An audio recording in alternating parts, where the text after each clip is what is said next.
Assalamualaikum warahmatullahi wabarakatuh.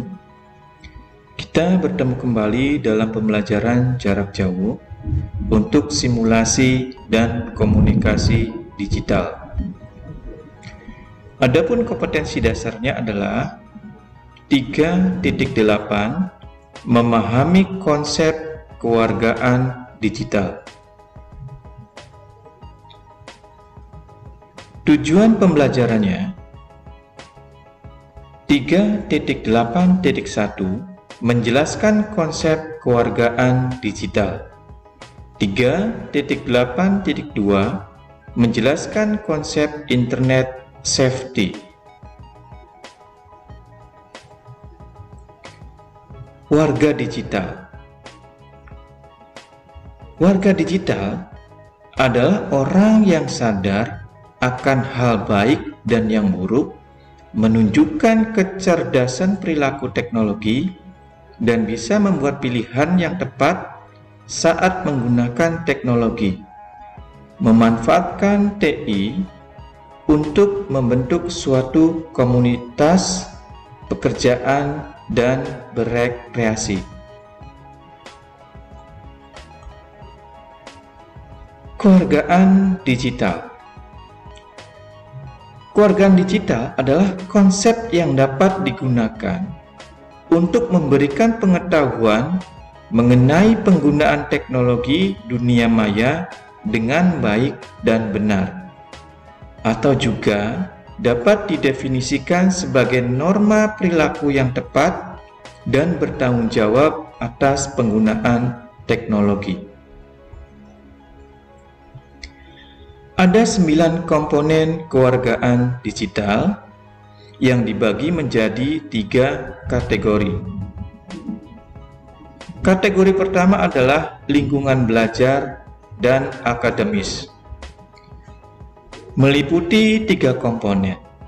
Komponen pertama, akses digital.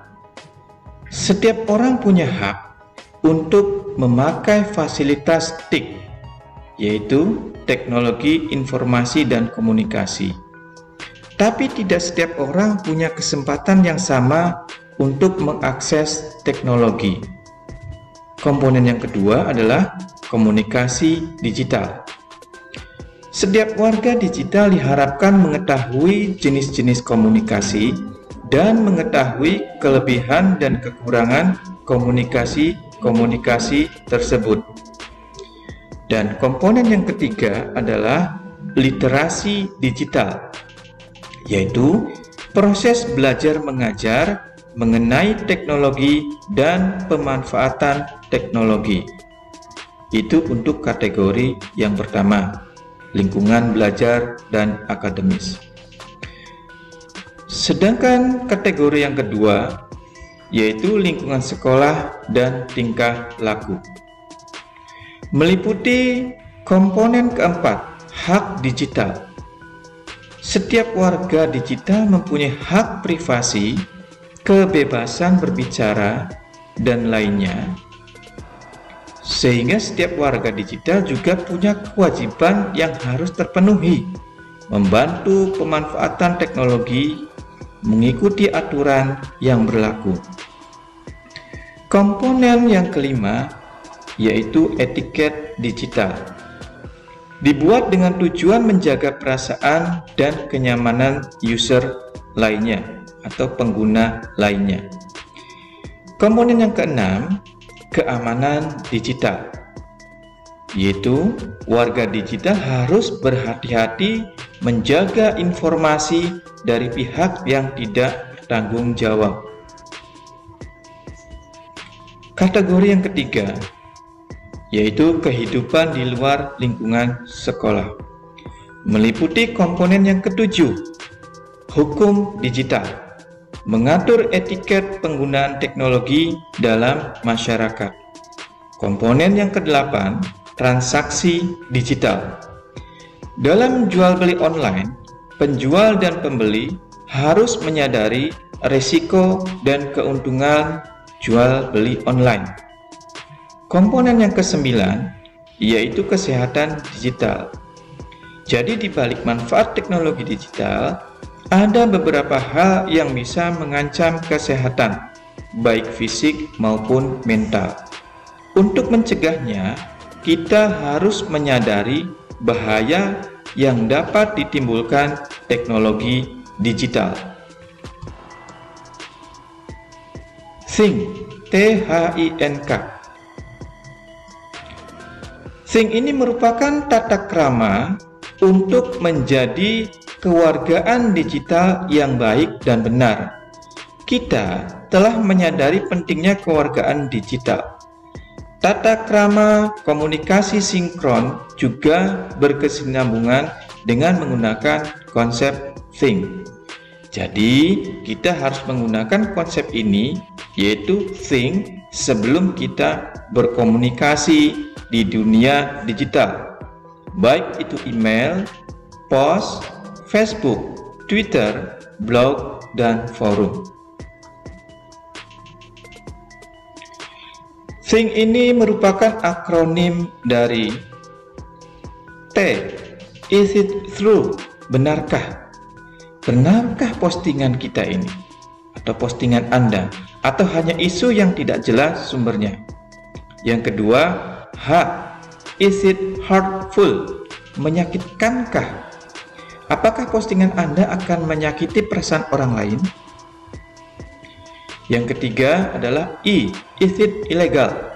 Ilegalkah? Ilegalkah postingan Anda itu? Yang keempat, N, is it necessary? Pentingkah? Pentingkah postingan Anda? Postingan yang tidak penting akan mengganggu orang lain. Yang kelima adalah K, kind, is it kind? Santunkah? Santunkah postingan Anda? Tidak menggunakan kata-kata yang dapat menyinggung orang lain. Internet safety atau keamanan berinternet. Konsep internet safety dapat diartikan sebagai konsep internet yang aman dan sehat. Hal ini meliputi tindakan dari pengguna dalam mengatur dan mengontrol akses mereka dalam internet untuk terlindungi dari peluang cybercrime. Etika dalam mengakses internet seperti tidak melakukan pelanggaran hak cipta hingga norma-norma yang ada dalam masyarakat. Cara yang bisa kita lakukan untuk menjadikan internet sebagai tempat yang aman, yang pertama adalah tunjukkan perilaku baik di dunia maya. Yang kedua, periksa pengaturan akun dan kata sandi. Yang ketiga, jangan menyebarkan rumor.